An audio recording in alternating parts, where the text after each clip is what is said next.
What is up, guys? So, excuse how I look. I just woke up and I had a very long work weekend.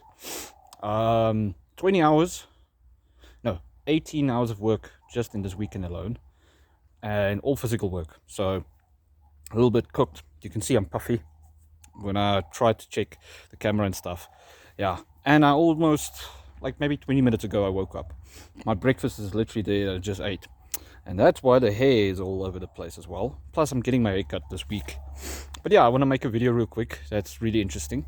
So Kiwi Car Life made a video talking about quite a few cars from different generations, all from different generations, that are actually a little bit bad. And he gave his reasoning, etc. And I agree with 80% of what he said. And I wanted to make a video about it because I noticed this same situation in my country and also with certain cars. And I'm frustrated about it because, as a fellow car enthusiast, I would like to buy certain cars as well. The only problem is some of them are severely overpriced due to pop culture or the connection to Japan or Germany or wherever. Yeah, actually, Germany, Australia, America. And then these cars have issues.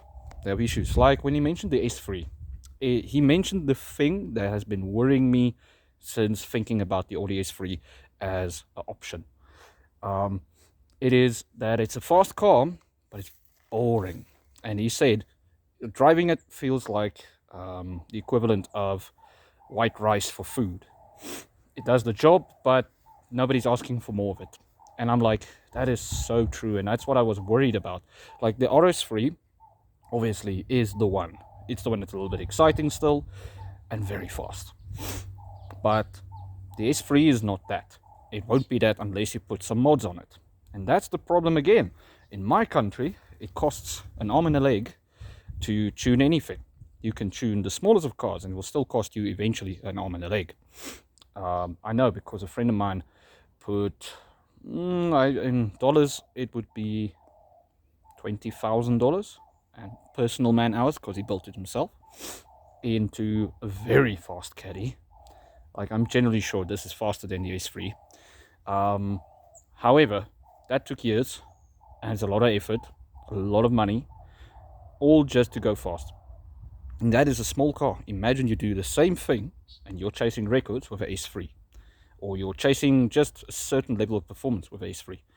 That, to me, just like he explained, means it's a boring car and it's not worth it when you need to tune it as well. And that's a problem we have in the industry of all, but it's the biggest problems that I have. What you're going to have to give up just to get some excitement out of a car. That's why I'm continuously thinking of sticking to slower but more lively vehicles. And funny enough, Jeremy Clarkson, James May, Hammond, they all said years back on Top Gear, get you a light, fun car that's older. And I learned this over the time now. And that's something that's been sticking with me. Only thing is I need to test drive a few more cars and just see.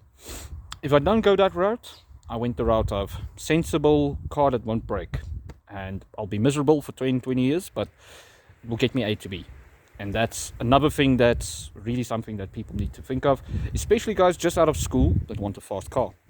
It's not always worth it, trust me. It really isn't.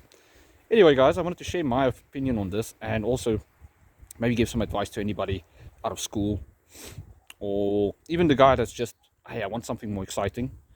I tell that person, make sure it is really worth that price that you're seeing everywhere. And two, go test drive the cars. Go test drive. And then lastly, find out what goes wrong on that car. Because if you can fix it yourself, it's better. If it's a cheaper fix, it's better. And if the car doesn't really need that much help to get sorted or just stay on the road, then it's even better. And sometimes you have to make compromises on what you want to achieve that exact goal.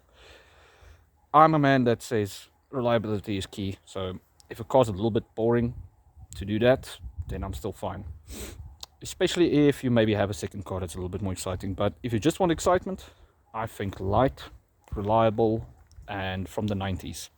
90s, early 2000s is the way. Cheers, guys.